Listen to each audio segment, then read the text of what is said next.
Welcome back to the newsroom. It's time now for Focus here on France 24. Today we're turning our attention to Turkey and to the armed struggle of the Kurdish separatist group, the PKK. This weekend marked the 26th anniversary of the conflict, which has claimed tens of thousands of lives since 1984. There's been an uptick of violence this summer, and more than 100 PKK fighters and Turkish soldiers have been killed. It's added fresh strains to relations between Turkey's ethnic majority and the Kurdish minority. In a moment, we'll discuss where this conflict is going and also whether a ceasefire announced by the PKK during the holy Muslim month of Ramadan could lead to dialogue. First, though, let's set the scene with this report. Dertyol looks like a quiet Turkish town, except for the omnipresent riot police, testament to the recent events that have shaken the town. 3 weeks ago, 4 Turkish policemen from the region were killed. The shooting was blamed on the Kurdistan Workers' Party, the PKK, which provoked the anger of the locals. The same night, hundreds of people rounded on Kurdish businesses and also set fire to a branch of the pro-Kurdish party. The violence shocked the Kurdish population, who represent a minority in Dertyol. We're shopkeepers. We pay our taxes. We're not terrorists. When Kurds have been killed here in the past, did we destroy a single Turkish shop? It's like there's no place for Kurds in this country. After the policemen's deaths, the town centre was covered in Turkish flags. Anyone who did not hang a flag risked suspicion of sympathizing with the separatists. Nevertheless, the mayor of the town wishes to minimize the tensions between Turks and Kurds. There is no reason why we cannot live together. The PKK has been around since the 1980s, and they killed many of us in the past, but that never cast our friendship with the Kurds into doubt. There has been an explosion of violence, but you can see that today, the town center is calm. Despite this reassuring speech, the unease is palpable in Dertyol, as is the resentment between the two communities. Yes, there is a Kurdish problem here. You in Europe, you say that the Kurds are poor and we mistreat them, but they own many businesses. The Kurds are the richest people in Dertyol. The Kurds arrived here 30 years ago, when they fled southeastern Turkey at the height of the war between the military and the PKK, who seek Kurdish autonomy. They settled here, on the outskirts of the town. It is like entering a different world, where the Turkish flags are replaced by pro-PKK graffiti. I'm not saying whether it's right or wrong, but there is sympathy for the PKK, because Kurdish rights have been ignored since the creation of the Turkish Republic. That doesn't mean I'm making excuses for the PKK, but I'd say that probably everyone here knows someone in their circle who's a member of the PKK. That's why they sympathize with them. The war waged by the PKK endangers the peaceful coexistence in towns such as this. In Dertyol, the Kurdish community is trapped between protecting their day-to-day existence in Turkey and their dreams of autonomy.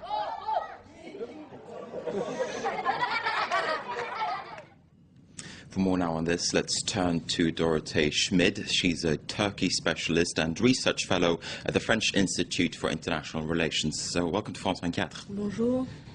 Also with us on the line, we have our Turkey correspondent, Jasper Mortimer. Now, Jasper, if we start with you just very briefly, are tensions getting worse between Turks and Kurds? We just got a local snapshot in the report that we just seen, but what's the situation like in the rest of the country?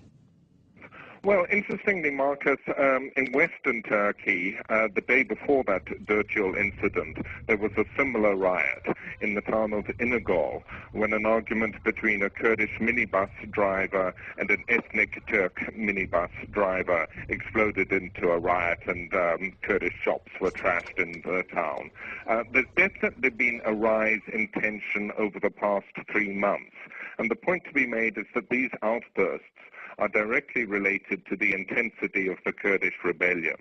They occur when the PKK has escalated its struggle, and there are funerals of Turkish soldiers and civilians that have been killed in PKK strikes and bomb blasts.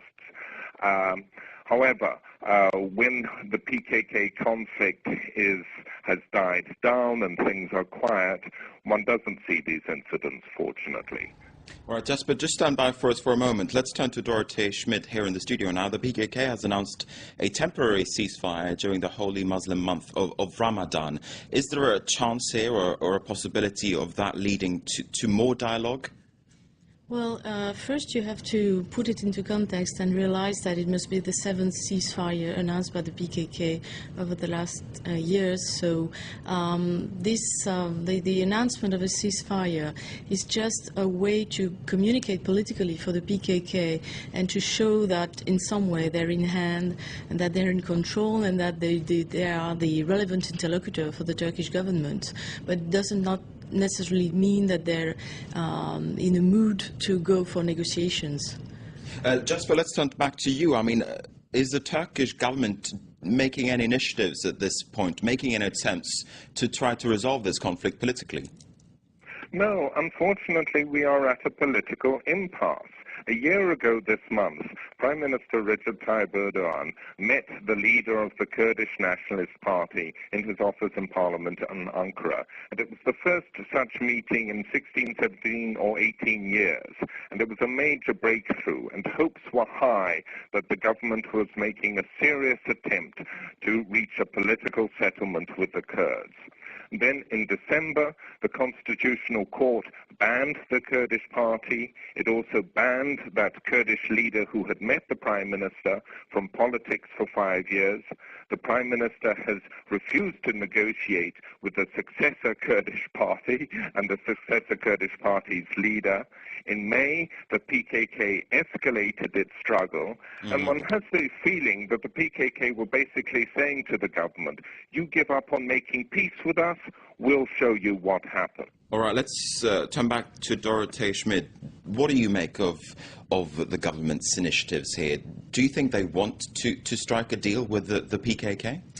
Well, the first important and all-encompassing initiative that was announced by the Turkish government dates back to a year now, and it was announced in August 2009, and things have not absolutely not advanced ever since. On the contrary, the Turkish government has shown that it can, it is, on the contrary, sustaining, I would say, a very hard policy against the Kurds, really crushing the Kurdish party. I mean, banning the DTP, then arresting dozens of major Kurdish politicians in the Kurdish cities in Turkey.